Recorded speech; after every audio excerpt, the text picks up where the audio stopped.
She says her phone is acting weird, but it only glitches when I walk into the room. The first time I noticed it, I thought I was imagining things. Hey everyone, before we get into the video, don't forget to subscribe and smash that like button if you want more stories just like this.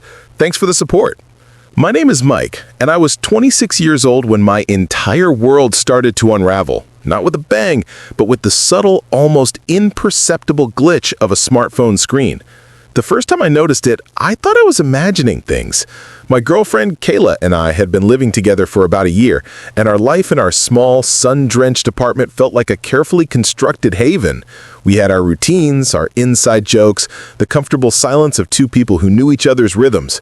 Kayla was almost always on her phone, not in a distracted way, but as a constant low hum in the background of our lives, a modern-day security blanket. She'd scroll through social media, text her friends, laugh at videos with the sound off. It was just part of who she was. But then, things started to change. It began with the screen. I'd walk into the living room, and the bright, vibrant display she'd been staring at would suddenly, inexplicably, dim to its lowest setting. Kayla would quickly lock the phone and place it face down on the couch cushion, offering me a bright, slightly too wide smile and asking about my day. The first few times, I brushed it off. Maybe it was an auto brightness feature malfunctioning. Maybe her hand had slipped. It was a phone, a piece of technology, and technology was fickle. It wasn't a sign of something more. It couldn't be.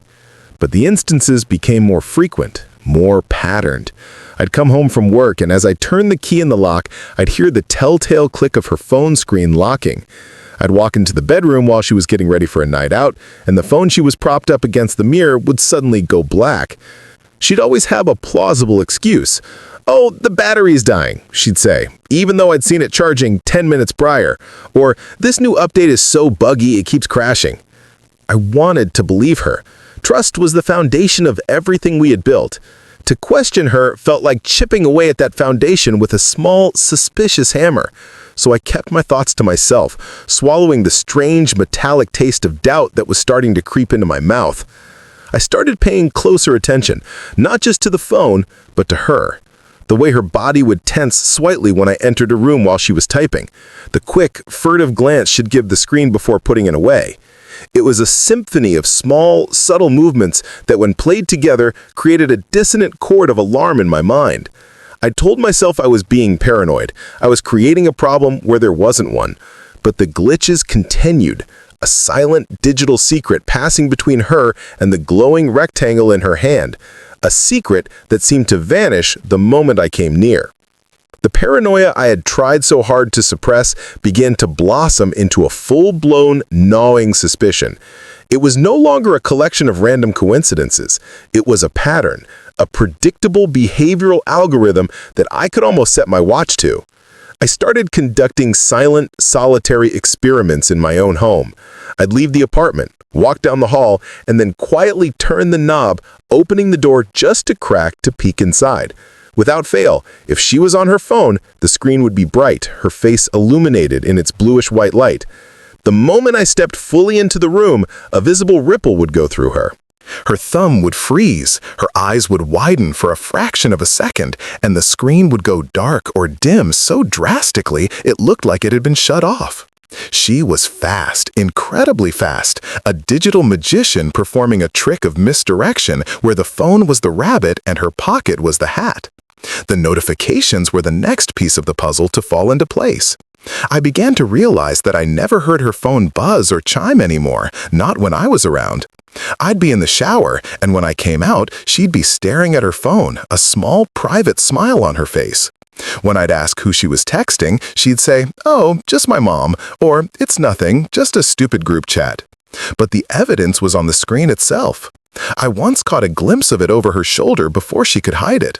A banner notification had popped up, and in the split second before it vanished, I saw a name and a message preview. The name was Mom, but the message was something about a secret and a winky face emoji. It didn't feel like a message from a mother. It felt like a message from a co-conspirator. My mind started racing, filling in the blanks with worst-case scenarios. Who was she talking to that required such stealth? What was she hiding that couldn't withstand my presence in the room? The anxiety was a constant companion, a cold knot in my stomach. I felt like a character in one of those psychological thrillers where the protagonist is gaslit into believing they are losing their mind. Was I? Was I so insecure that I was inventing a conspiracy out of thin air?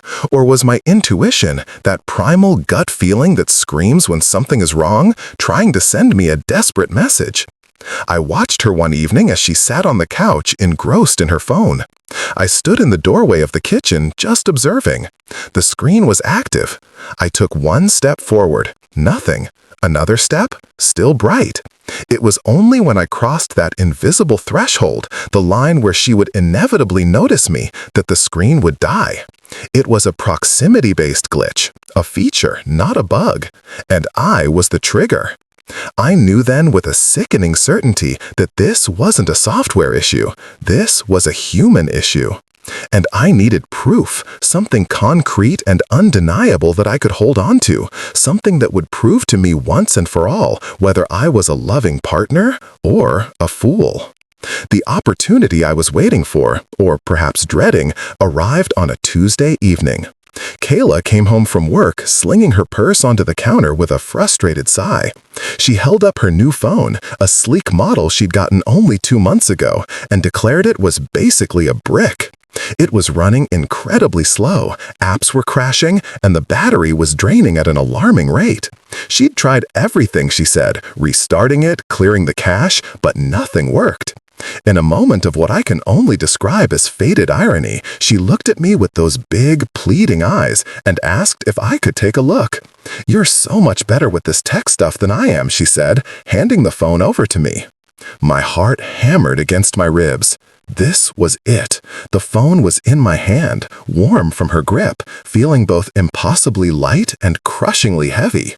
This was the black box that held all her secrets, the source of my gnawing anxiety, and it was now mine to examine. I had to play it cool. I couldn't let my hands shake. I couldn't let my voice waver. I took the phone to our small home office, a corner of the living room with a desk and my laptop. I sat down, and Kayla, seemingly satisfied that I was on the case, went to the kitchen to start dinner. The sound of chopping vegetables and the sizzle of a pan became the soundtrack to my high-stakes investigation. I plugged her phone into my computer, a standard first step for diagnosing software issues. The computer recognized the device, and a window popped up on my screen, giving me several options. I could browse the files, transfer photos, or, and this was the option that made my breath catch, manage backups. I knew her phone was set to automatically back up to the cloud, but my computer also gave me the option to restore a backup from its local storage. I saw a list of old backups, archived files from her previous phones, dating back years. A thought, dangerous and tempting, slithered into my mind. What if I could see an old backup? What if the messages I was looking for, the ones she was so desperate to hide, were somewhere in her digital history? I told myself I was just looking for a solution to her phone problem, that an old software backup might fix the current glitch. It was a flimsy excuse, a thin veil of justification over a raw, desperate need to know the truth. My cursor hovered over the Restore Backup button for an old file dated from 2 years ago, long before we had moved in together. My finger trembled over the mouse. I knew that clicking it was a point of no return. It was an invasion of her privacy, a betrayal of the trust I was so afraid of losing. But the alternative, living with this suffocating uncertainty, was worse. With a deep, shuddering breath, I clicked. The progress bar appeared on my screen, a slow, agonizing crawl from 0 to 100%. A similar bar appeared on Kayla's phone, which was now displaying the Apple logo and a loading bar. My heart was a frantic drum solo against my ribs. There was no turning back now. As the backup restored, my computer screen became a fleeting slideshow of her digital past. Old photos I had never seen flashed by for a millisecond at a time. Pictures of her with college friends, family gatherings, vacations taken before we met. And then it started. The messaging app data began to populate. I couldn't read full conversations, but as the data streamed past, snippets of text appeared in the preview window. It was a waterfall of words, and most of it was meaningless. But then a name caught my eye. It was Mom. But the message preview wasn't about grocery lists or family updates. It said, "I can't wait to feel your arms around me again." Another snippet flashed by. "I hate pretending we're just friends when you're around." The blood drained from my face. My mouth went dry. This wasn't her mother. This was a lie, a deception so profound and calculated that it made me feel physically ill. She had disguised this person, this secret relationship, under the most innocuous, most trusted contact name she could think of.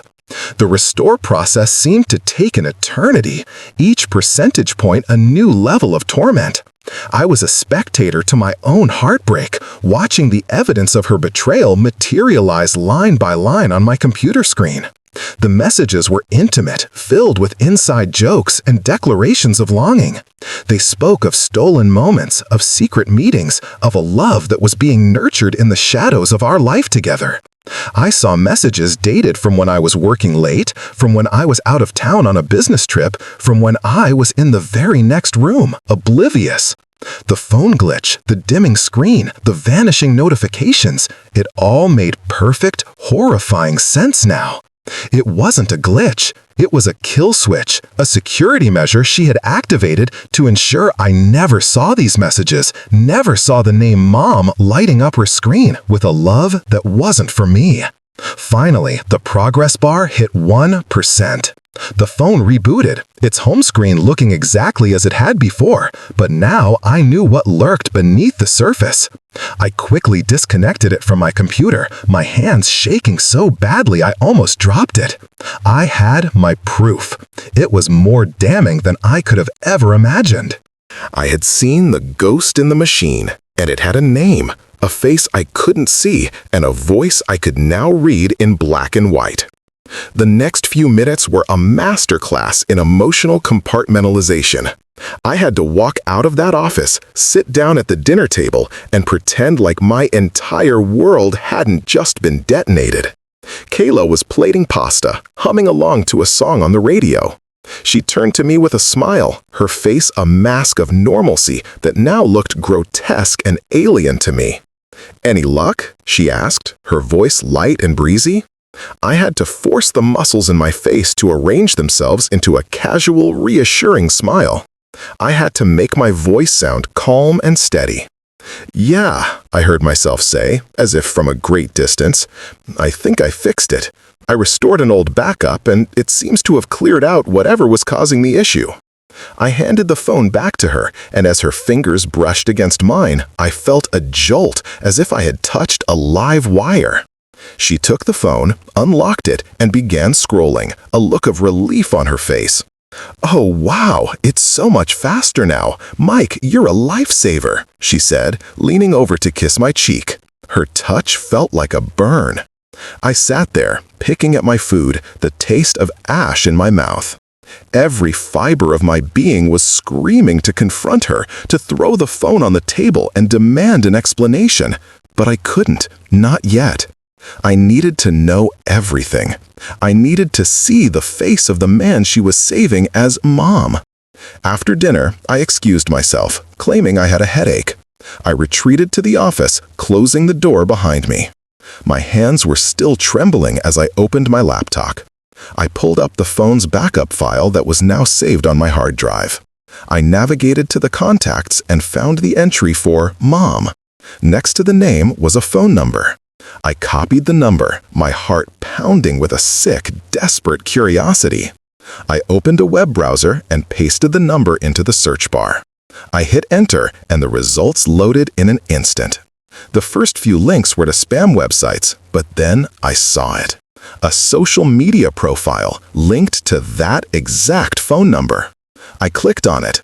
The page loaded, and a man's face filled my screen. He was handsome, with an easy smile and kind eyes. I scrolled through his profile, pictures of him hiking, with his dog, at a bar with friends. And then I saw it. A photo of him and Kayla taken about a year ago. They were standing close together, her head tilted back as she laughed at something he was saying. His arm was wrapped around her waist, pulling her close. It wasn't a friendly pose. It was intimate, possessive. It was the pose of a couple. I stared at the picture, the final, undeniable piece of the puzzle clicking into place with a horrifying sense of finality. I knew his name. I knew what he looked like. I knew that the life I thought I had was a lie, a carefully constructed facade. The secret was out, at least to me. Now, the only question was what to do with that devastating knowledge. The silence in the apartment that night was a physical presence, heavy and suffocating. I slept on the couch, claiming my headache was too bad for the bedroom, but the truth was, I couldn't bear to be near her, to share the same space, breathe the same air. I lay awake, staring at the ceiling, the man's face from the social media profile burned into the back of my eyelids. I replayed every conversation, every moment of affection, every shared memory, and now they were all tainted, corrupted by the knowledge of her deception. The next morning, the decision was made. I couldn't live with this lie, and I couldn't pretend anymore. I deserved the truth, and she deserved to face the consequences of her actions. When she came out of the bedroom, ready for her day, I was waiting for her in the living room. I didn't say a word, I just held up my phone, the screen displaying the social media profile of the man she called Mom. I watched her face as her eyes scanned the screen.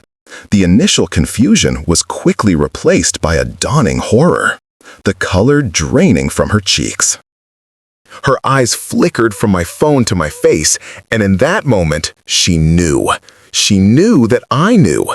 The confrontation that followed was quiet, which was somehow more brutal than any shouting match could have been.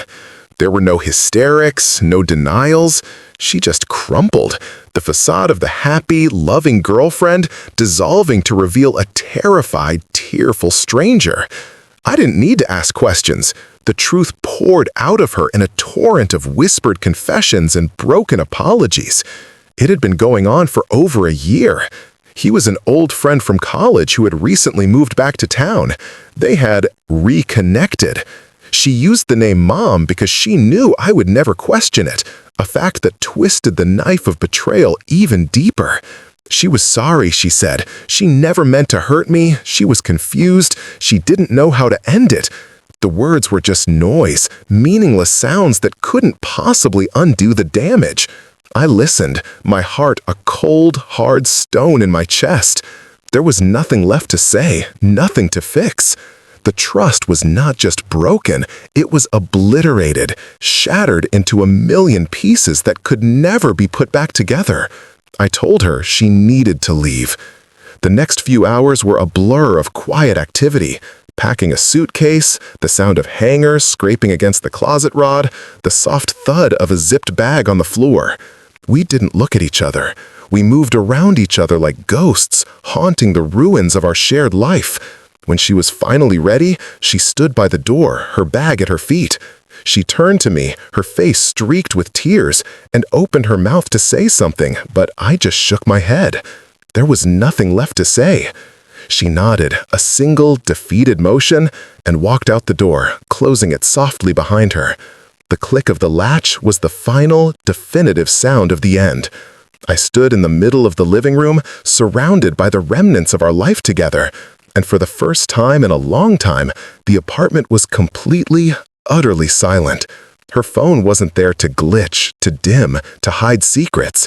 There was only me and the quiet, devastating truth that sometimes the people we love the most are the ones with the darkest secrets, hiding in plain sight.